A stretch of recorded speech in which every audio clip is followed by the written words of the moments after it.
السلام ورحمة الله وبركاته. الحمد لله الذي خلق السماوات والأرض والصلاة والسلام على رسوله الذي خلق له السماوات والأرض وعلى آله وأصحابه أجمعين. أما بعد، فقد روي عن يعلى بن مرة رضي الله تعالى عنه قال قال رسول الله صلى الله تعالى عليه وسلم: حسين مني وأنا من الحسين، أحب الله من أحب حسينا. صدق رسول اللہ صلی اللہ تعالی علیہ وسلم. پر یا الصلاة والسلام علیک یا نبی اللہ، الصلاة والسلام عليك يا نبي الله، الصلاة والسلام علیک یا نور اللہ، الصلاة والسلام عليك يا نور الله، وعلى آلک وعلى آلك واصحابک وأصحابك یا شفیعنا یوم الجزا. يا شفيعنا يوم الجزا. پیارے آقا علیہ الصلاۃ والتسلیم کے پیارے دیوانوں، حدیث پاک جو میں نے آپ کے سامنے پیش کی گئے، حضرت یعلا بن مرہ اس کو روایت کرتے گئے. اللہ کے رسول علیہ الصلاۃ والسلام نے ارشاد فرمایا: حسین منی و انا من الحسین. آپ ذرا غور کریں کہ یہ ارشاد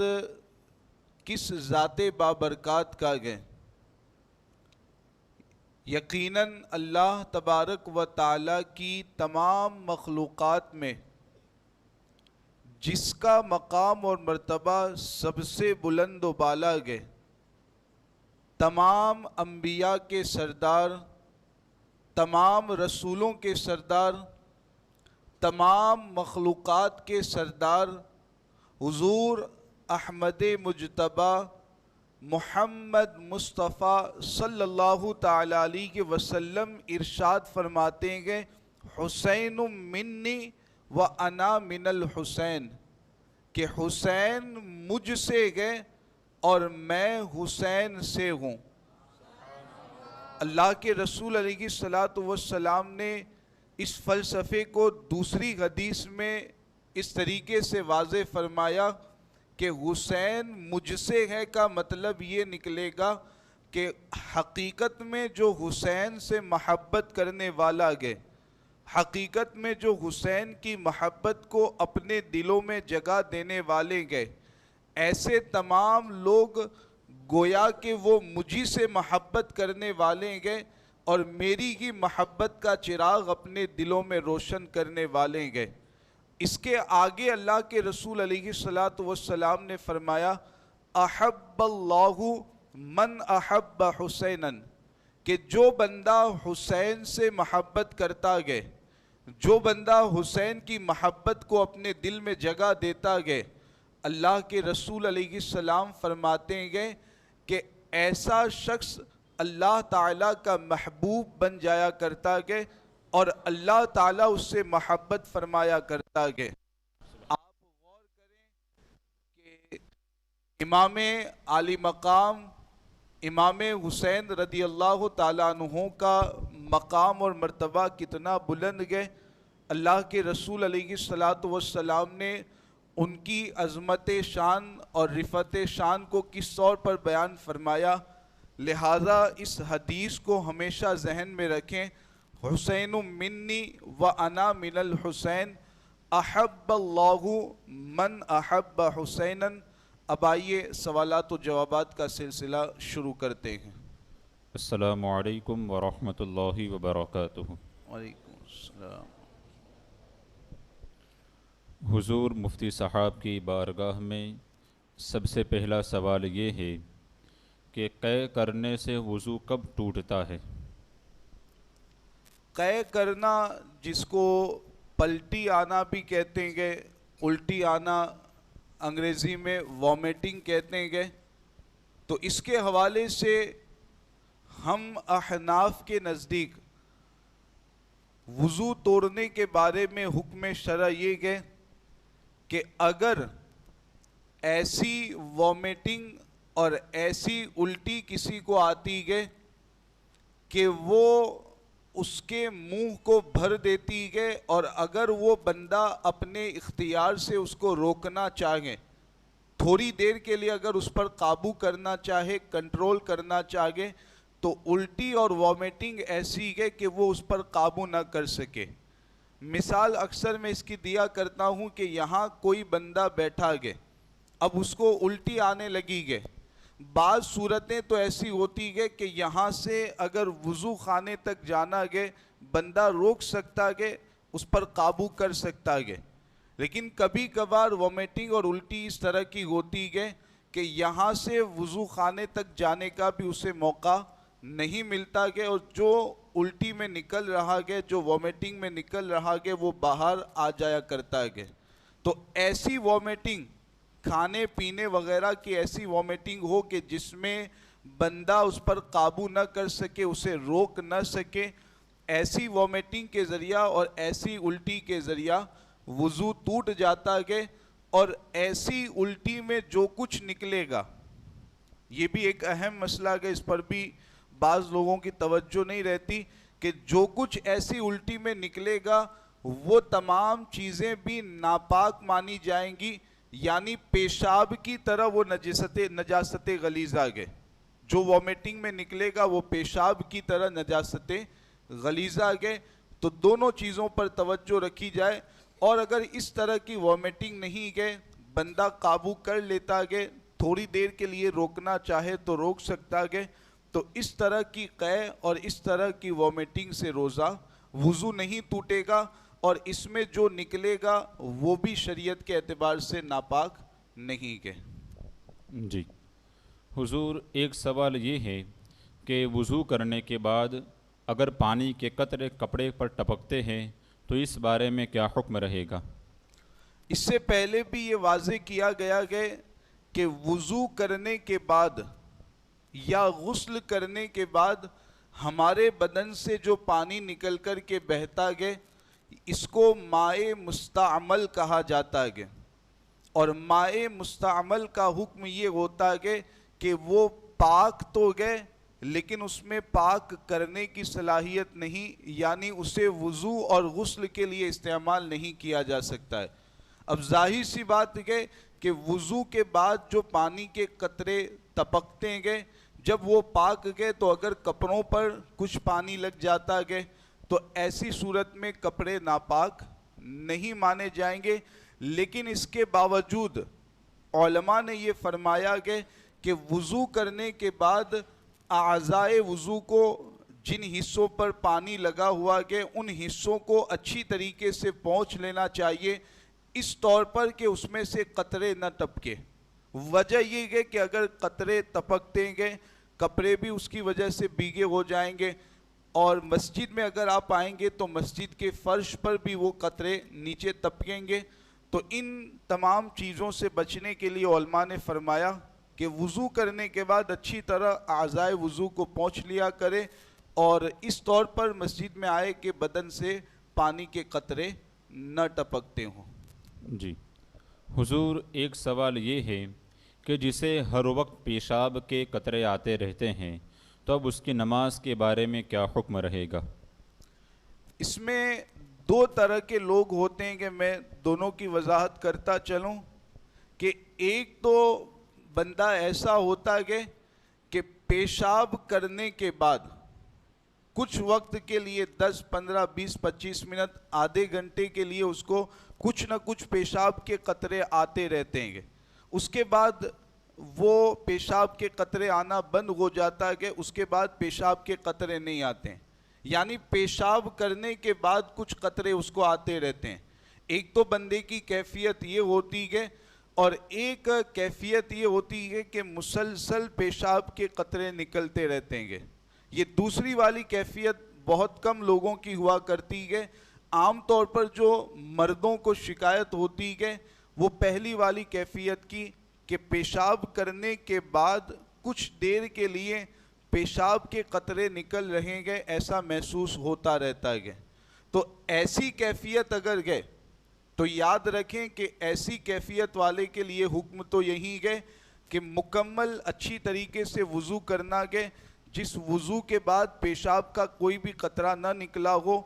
اور اسی پاکی کی حالت میں اس کو نماز ادا کرنی ہے۔ لہٰذا ایسے شخص کو چاہیے کہ نماز کا وقت آنے سے پہلے آدھا ایک گھنٹہ 1.5 گھنٹہ پہلے ہی وہ پیشاب کر لے، پیشاب کر کے فارغ ہو جائے گا، جو کچھ قطرے نکلنے گے وہ بھی نکل جائیں گے، اندر والا کپڑا پاک کر کے یا دوسرا نیا کپڑا پہن کر کے جب نماز کا وقت آئے تو وضو کر کے وہ نماز ادا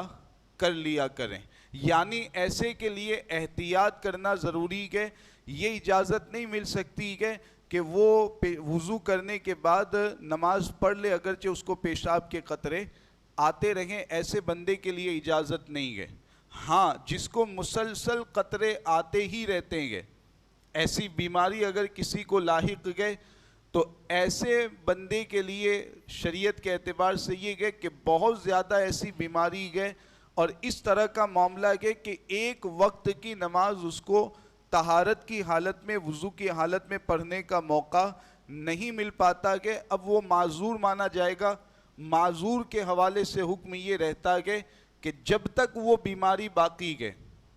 اس بیماری کی وجہ سے اور پیشاب کے قطرے آنے کی وجہ سے اس کا وضو نہیں ٹوٹے گا۔ ایک وقت تک جتنے بھی پیشاب کے قطرے آتے رہیں اس سے اس کا وضو نہیں ٹوٹے گا، اسی وضو کے ذریعہ وہ نماز پڑھتا رہے گا۔ ہاں، پیشاب کے قطرے آنے کے علاوہ اگر کوئی دوسرا کوئی ایسا سبب پایا گیا جس سے وضو ٹوٹ جاتا ہے تو اس صورت میں اس کو نیا وضو